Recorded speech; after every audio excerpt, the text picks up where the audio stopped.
Ok, pessoal, tudo bem? Vamos lá para mais uma série então de dois vídeos sobre a osteologia do membro inferior. Então, neste vídeo nós estudaremos os principais elementos estruturais do quadril e do fêmur. Então, nesta imagem aqui esquemática, nós temos o famoso osso do quadril. Tá? Nós temos um osso do quadril direito, aqui nós temos uma vista lateral ou uma vista externa, e nesta parte aqui nós também temos um quadril direito, né, um osso do quadril direito com uma vista medial ou uma vista interna. Esta região aqui é a região anterior e esta região é a região posterior. Aqui seria a parte superior e aqui a parte inferior. Então, conforme bem demonstrado e ilustrado aqui, nós conseguimos perceber que o osso do quadril, na verdade, é formado por três diferentes regiões. Né? Essa parte mais amarelada aqui é o ilíaco, esta parte azul é o isquio e esta parte vermelha é o pubis. Então, na face externa, ou também chamada de face glútea, o que a gente consegue perceber aqui? Primeiro vamos no ilíaco, tá? Essa pequena saliência aqui na região anterior nós chamamos de espinha ilíaca antero-superior, ou também chamado por vezes de espinha ilíaca anterior-superior. Tá? Abaixo dela nós temos uma outra espinha ilíaca, no entanto agora é a espinha ilíaca antero-inferior. Tá? Toda essa estrutura aqui, ó, indo conectando a parte anterior com a parte posterior do ilíaco, a gente chama de crista ilíaca. Ok? Isso aqui então é a crista ilíaca. Na região posterior, então, do ilíaco, nós conseguimos facilmente visualizar a espinha ilíaca posterior superior e a espinha ilíaca posterior inferior. Ok? Então, aqui na face glútea, em relação ao ilíaco, a gente ainda consegue perceber três pequenas linhas. Ó, esta linha aqui, esta outra linha e esta terceira linha. Nós chamamos essas linhas de linhas glúteas, porque elas têm relações com os músculos glúteos. Tá? Esta aqui é a linha glútea inferior, ok? Esta aqui é a linha glútea anterior e esta a linha glútea posterior.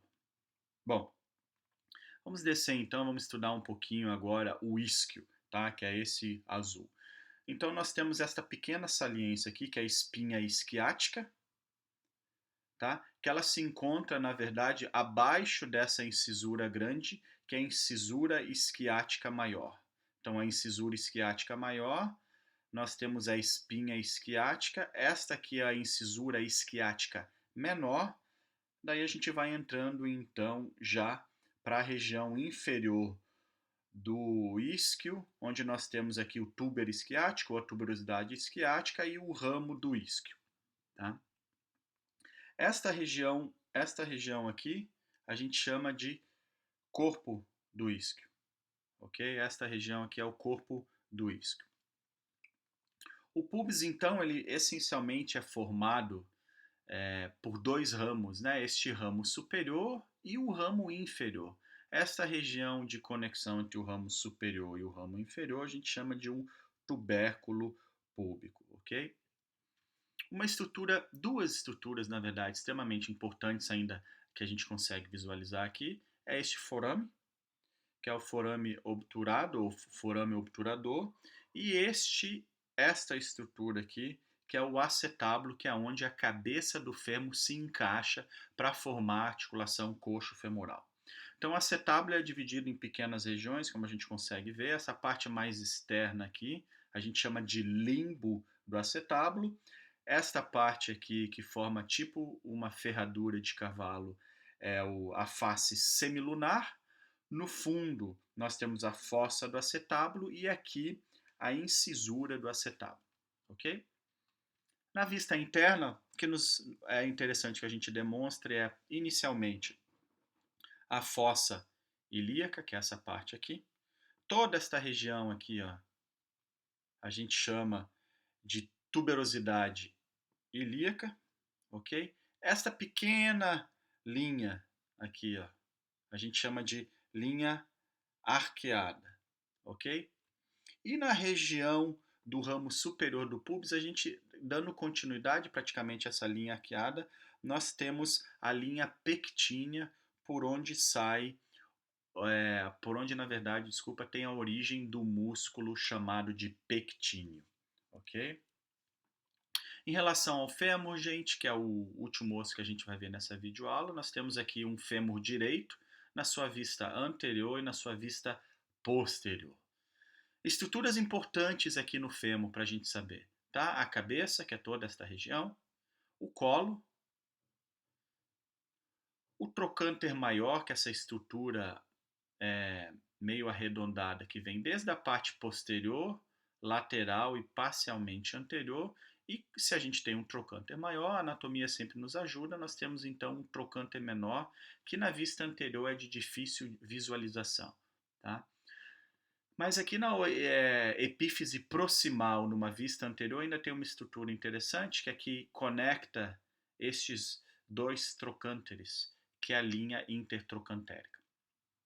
Na face posterior, agora, da epífise proximal do fêmur, a gente também consegue ver outras estruturas que têm relevância clínica, porque a gente vai ter que estudar a miologia do membro inferior, principalmente da pelve. Então, ali tem várias regiões onde diversos músculos do quadril se inserem.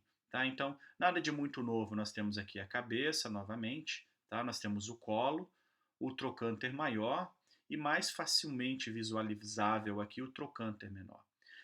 E agora a estrutura que liga posteriormente, ou que une posteriormente esses dois trocânteres, na região posterior a gente chama de crista intertrocantérica, porque ela é bem mais saliente posteriormente do que anteriormente.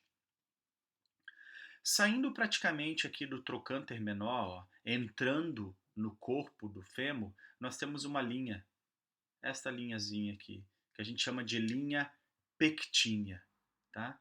A linha pectínea é a região onde se insere, então se fixa aquele músculo que eu comentei anteriormente, que é o pectíneo. Na região lateral nós temos a tuberosidade glútea, essa parte mais saliente na região posterior do fêmur, né? Região onde se insere parte das fibras do glúteo máximo. Descendo, então, nós temos essas duas linhas, praticamente elas se conectam e formam uma outra linha, que é a linha áspera. Né? A linha áspera, então, tem a sua divisão, que é o lábio medial e o lábio lateral.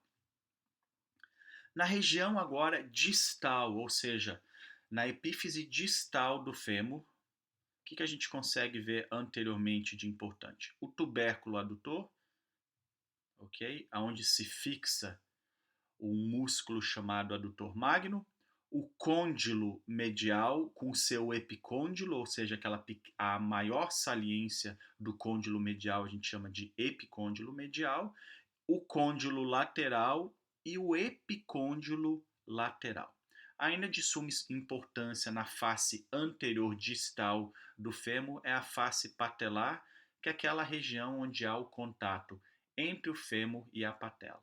Na vista posterior, o que a gente tem no fêmur, a gente consegue visualizar um pouco melhor os côndilos, né? Aqueles formatos de cabeça de martelo, né? Tanto o côndilo medial quanto o côndilo lateral.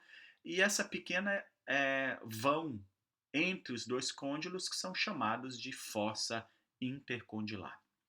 Então, pessoal, é isso em relação à pelve, né, no que diz respeito ao ilíaco e o fêmur, e na próxima videoaula, então, a gente vai estudar os ossos do membro inferior em relação à perna e o pé. Um abraço.